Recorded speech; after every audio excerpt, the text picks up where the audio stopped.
خدا تعالیٰ کی بارگاہ میں عبادت میں مصروف رہتے، اپنے کمرے میں بند رہتے، اور کمرے کے ساتھ یہودی ہمسایہ کون ہے؟ یہودی.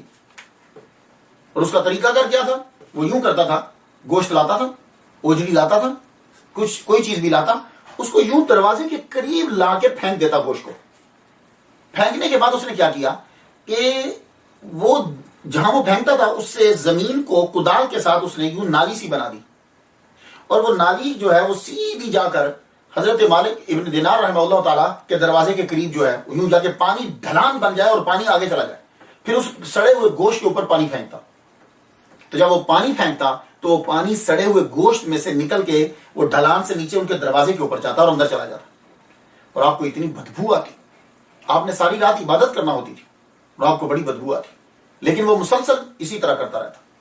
اور آپ کیا کرتے؟ یہ ناک کے اوپر ہاتھ رکھے یا رومال رکھے آپ کو جب باہر جاتے تھے کتابت کا کچھ کام، کتابوں کا کوئی کام کرتے تھے، تو گھر آ جاتے، آ کے اندر بیٹھتے تو وہ جتنی گندگی ہوتی اسے صاف کر دیتے، دروازہ بند کر کے عبادت میں مشغول ہو جاتے. آپ کو تکلیف تو ہوتی، لیکن نہیں.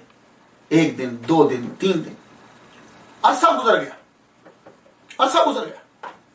ایک دن خود ہی اس کو خیال آ گیا. یہودی آیا، آ کے کہنے لگا آپ کو تکلیف تو بہت ہوتی ہوگی، میں یہ جو عمل کرتا رہا ہوں، کیونکہ یہودی کی بیوی جو ہے وہ روکتی تھی کہ تم کیوں تنگ کرتے ہو بلا وجہ ان کو، وہ تمہیں کچھ نہیں کہتے، تم کیوں تنگ کرتے ہو. ایک دن خود اس پہ اثر ہوا، پہنچا، کہنے لگا میں آپ کو اذیت دیتا تھا، آپ صبر کرتے تھے، کچھ کہتے کیوں نہیں تھے؟